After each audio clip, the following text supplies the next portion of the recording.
नमस्कार, स्वागत है आप सभी का मेरे चैनल के टेक ज्ञान में। इस नवरात्रि के दरमियान हम ऐसा क्या करें, कौन सा उपाय करें जिससे माँ दुर्गा हम पर शीघ्र प्रसन्न हो, हमें उनकी कृपा मिले, हमारे जीवन में सुख समृद्धि धन आए, ऐश्वर्य आए। क्या करने से हमारा जीवन बदले, जैसे कौन से उपाय करने चाहिए, क्या करना चाहिए जिससे हमारे सभी तरीके की कष्टों से, तकलीफ़ों से हमें छुटकारा मिले और हमारे जीवन में नया भाग्योदय हो, हमारा जीवन बदले।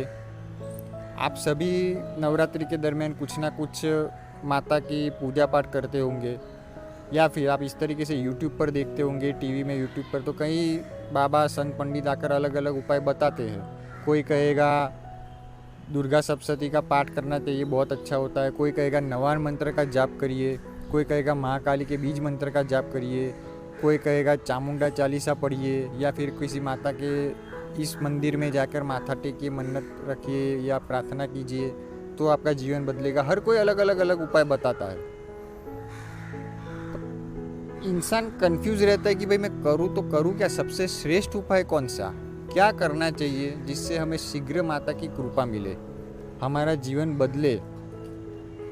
और कुछ लोग आकर आपको भयभीत भी कर देते हैं कि अगर आप नवान मंत्र का जाप कर रहे हैं या महाकाली के बीज मंत्र का जाप कर रहे हैं तो मंत्र जाप के दरमियान आपसे कुछ उच्चारण में, शब्द में गलती हो गई तो आपको उसका बहुत बड़ा दुष्परिणाम भुगतने मिल सकता है।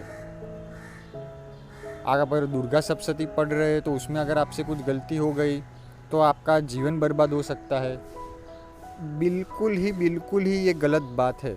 आप महाकाली की कोई भी बीज मंत्र का जाप कर रहे हो, दुर्गा सप्तशती पढ़ रहे हो, या फिर कोई भी अन्य तरीके से माँ की आप सेवा कर रहे हो, पूजा कर रहे हो, उनकी भक्ति कर रहे हो, तो उसमें आपको लेश मात्र भी मन में संशय नहीं रखना है कि मेरा कोई भी प्रकार का अहित होगा।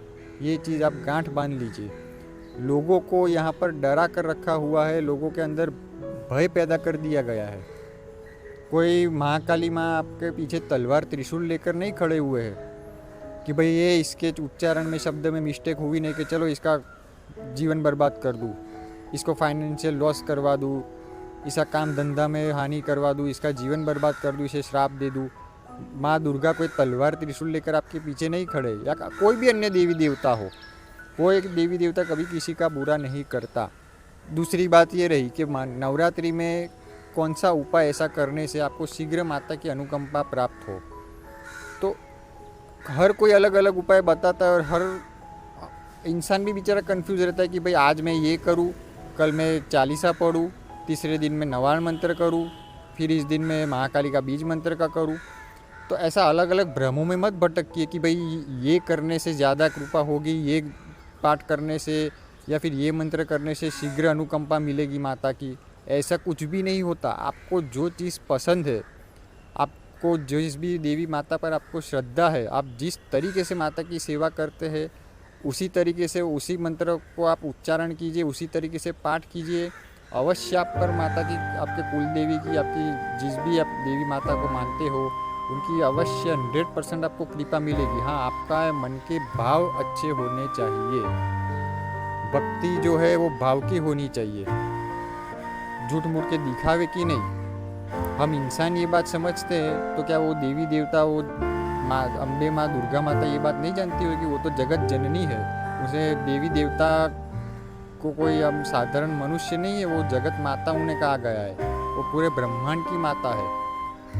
तो क्या आपके छोटे से मंत्रोच्चारण के दरमियान गलती हो जाने से वो आपके पीछे तलवार त्रिशूल लेकर नहीं खड़े हो जाने वाले, या फिर ये नहीं सोचने वाले कि इसने ये मेरा मंत्र नहीं पढ़ा, इसने मेरी ये चालीसा नहीं पढ़ी, तो चलो इसका काम मैं ना करूँ, इसका जीवन में ना बदलूँ।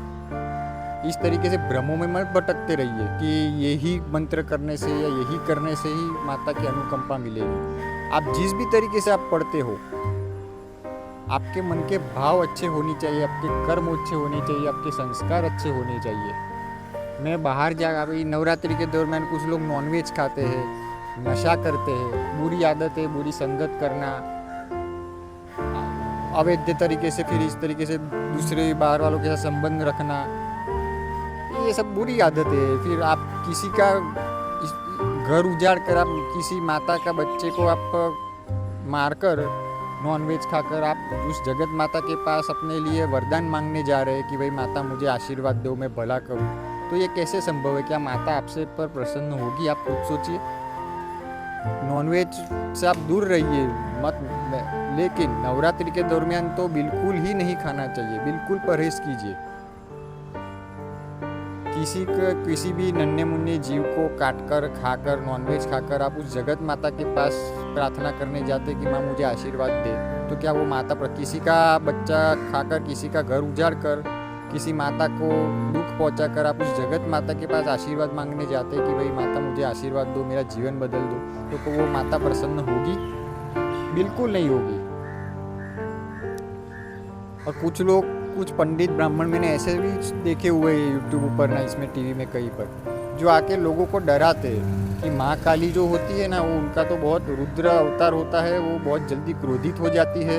अगर आपके पूजा पाठ के दरमियान आपसे अगर मिस्टेक हो गई कोई सी तरीके की, तो आपको बहुत भयानक परिणाम उनके देखने को मिल सकते हैं। ये बिल्कुल गलत बात है, बिल्कुल भी झूठी बात है। महाकाली माता दिखने में जितनी भयानक है वो उतनी ही अंदर से ममतामयी है, ये बात आप जानिए, ये बात आप समझिए। महाकाली ने जो अपना रौद्र अवतार जो लिया हुआ था, अपना भयानक जो अवतार माता पार्वती ने जो रूप धारण किया महाकाली का, वो क्यों किया? तो जितने भी बड़े बड़े दानव थे, दैत्य थे, राक्षस थे, चुड़ैल, ये इस तरीके की डायन डंकिनियाँ, उन सभी को डराने के लिए, उन सभी का खात्मा करने के लिए, उनको हराने के लिए उन्होंने इस तरीके का रूप धारण किया था। जो इस धरती पर पाप फैला रहे थे, निर्दोषों को मार रहे थे, उन्हें तकलीफ पहुंचा रहे थे। जिस तरीके से युद्ध में बड़े बड़े गोला बारूद तोप गोले चल रहे हो और आप सिर्फ तलवार या बंदूक लेके उतरे, तो आपकी तो हार निश्चित ही है ना। आप थोड़ी बड़े बड़े तोप गोले का सामना करने वाले थे। उसी तरीके से माता ने भी जब सामने इस तरीके के बड़े बड़े डायन डरावने राक्षस, डायन डंकिनियाँ जो थी, उन्हें मारने के लिए, उन्हें हराने के लिए, उन्हें डराने के लिए, उन बड़े बड़े डायन डंकिनियों, भूत प्रेत पिशाचों को डराने के लिए माता ने ये रूप धारण किया हुआ था। तो जिन्हें डरने की ज़रूरत है, वो जो इस तरीके का कुछ बुरा कर्म करते हो, उन्हें उनसे डरने की ज़रूरत है। हम जैसे निर्दोष साधारण मनुष्य को उनसे बिल्कुल भी डरने की आवश्यकता नहीं, ये चीज़ मन से निकाल दीजिए। जब माता महाकाली माता उनसे युद्ध कर रही थी, इन बड़े बड़े दानव दैत्यों भूत पिशाचों से, डायन डंकिनियों से, तो उनका क्रोध चरम सीमा पर था। तो उनके क्रोध को शांत करने के लिए महादेव ने एक छोटे बच्चे बालक का रूप धारण किया, और जैसे ही बालक के रूप में उनके सामने आकर खड़े हो गए तो माता का क्रोध शांत हो गया। माता के अंदर प्रेम, उतनी करुणा थी कि एक बालक को देखकर माता तुरंत शांत हो गई। तो हम तो उनके बच्चे हैं, उनके बालक हैं, तो माता हमें क्यों हानि या कष्ट पहुंचाएगी? आप जरा सोचिए। वो जगत माता है, ममतामय माता है। कोई अपने मन में शंका मत रखिए कि मैं ये करूँगा, मुझसे गलती हो गई है तो माँ काली मेरा ये हल कर देगी। कोई देवी देवता, कोई माँ दुर्गा, माँ काली माँ, कोई आपका पीछे तलवार लेकर नहीं खड़े आपका मारने के लिए, गला काटने के लिए। आपकी मन की भावना अच्छी होनी चाहिए, आपके संस्कार, आपके कर्म अच्छे होने चाहिए। इसलिए इन व्यर्थ के भ्रमों में मत भटकिए कि भाई इस नवरात्रि को मैं ये बीज मंत्र का जाप करूँ, फिर किसी ने ये कह दिया तो ये कर लूँ, कोई कहेगा सप्तशती पाठ तो सप्तशती कर लिया। मन में भाव ना हो और आप इसी तरीके से ये सब करते रहो तो कुछ भी नहीं होने वाला। अपने ईश्वर पर, अपने हरि पर एक श्रद्धा रखिए, अटूट विश्वास रखिए, अपने कर्म अच्छे रखिए। मैंने आपसे पहले भी कहा, किस तरीके से नॉनवेज खाना, फिर बुरी संगति करना, किसी का घर उजाड़ के किसी जीव को हानि पहुंचा कर आप उस जगत माता से आशीर्वाद, धन संपत्ति, सुख मांगने जा रहे, तो ये तो गलत बात हो गई। माता कभी प्रसन्न नहीं होगी ऐसे। तो अपने मन में किसी भी तरीके का कोई शंका ना रखिए। आप जिस भी तरीके से भक्ति करते आए हैं माता की नवरात्रि में या फिर अन्य दिन भी करते रहिए। आप अगर नवान मंत्र जपते थे तो नवान मंत्र जपिए, अगर आप कोई चालीसा पढ़ते थे तो चालीसा पढ़िए। सभी तरीके की, कोई से भी तरीके से आप भक्ति कर रहे हैं। ऐसा नहीं होता कि भाई हमें जब फीवर आता है तो हम डोलो या क्रोसिन लेते तो फीवर उतरता है, लेकिन अगर सेरेडोन लेंगे तो फीवर नहीं उतरेगा। तो भगवान के केस में ऐसा नहीं होता कि भाई मैंने नवान मंत्र कर दिया तो उसका फल कुछ और होता है। या फिर मैंने चालीसा पढ़ लिया तो ये फल ये चीज़ ये कार्य नहीं करेगी, ऐसा बिल्कुल भी नहीं होता। वो ईश्वर है, देवी देवता है, जगत माता है, भगवान ऐसे ऐसे नहीं कहा जाता। और आपके मन में क्या है क्या नहीं वो सब कुछ जानते हैं।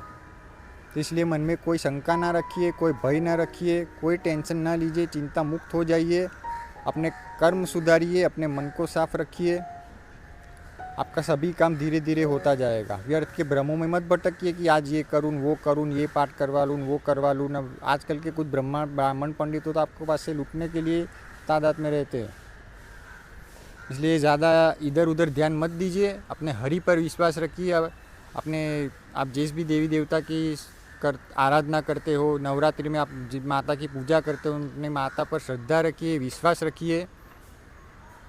आशा करता हूँ आज की वीडियो से आपको कुछ ना कुछ ज्ञानपूर्वक जानकारी ज़रूर हासिल हुई होगी। अगर चैनल पर नए हो तो चैनल को लाइक एंड सब्सक्राइब ज़रूर कर लीजिए, ताकि मेरे आने वाले वीडियोज़ अब तक आसानी से पहुँचे, क्योंकि आगे भी मैं आपके लिए ऐसे ऐसे ज्ञानपूर्वक वीडियोज़ लेकर आने वाला हूँ जो कि आपका जीवन ही बदल दे। धन्यवाद।